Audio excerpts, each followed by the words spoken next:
Friends. During adolescency, your friends become the foundation of your life. Parents worry endlessly that you might not be hanging out with the right crowd as their influence is replaced by that of your friends. In their minds, the wrong crowd could lead you down the path of delinquency. For the most part, kids make the right choices. Don't worry about making new friends because there are others worrying the same thing. And on the people coming to school, there's bound to be somebody who likes you. Alice 15. Finding a group to fit in to can be hard. Groups of friends act like a sort of family. It is a place where you belong, where you will be protected from the overwhelming sea of kids out there. There are unusually one there are usually one or two leaders in the group who act as kind of magnet, drawing other members to them. They set the tone for the group and can influence other members' interests. Often kids will be drawn to groups that share similar interests, sports, drama, computers, but sometimes kids will look for acceptance in a group just to gain popularity. Well, there are the preppy ones, but they aren't extreme. You can see the difference between all of them. There are the hardcore punks that are all together.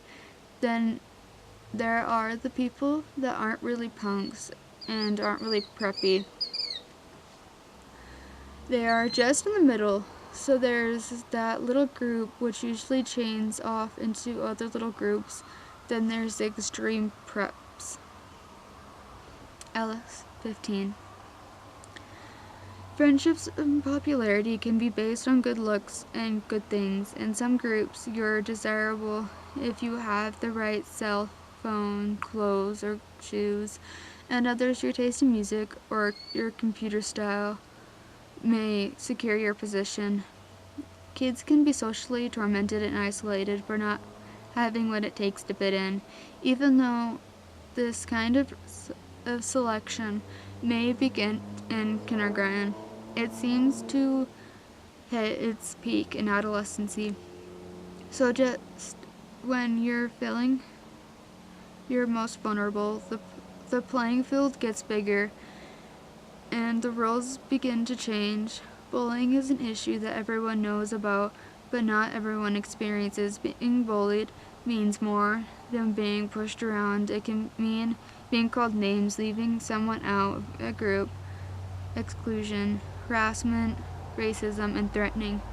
People who are being bullied at school or even their community often feel isolated, not wanted, and unsafe. This kind of torment and fear can definitely affect how people perceive themselves and their place in this world. Believe it or not, bullies themselves can also feel lousy. The anger and frustration that leads to bullying can be caused by depression or other stressful life situations. This doesn't mean bullying is acceptable, but sometimes it helps to consider where the bully is coming from, why they are so angry, and why they feel a need to push other kids around.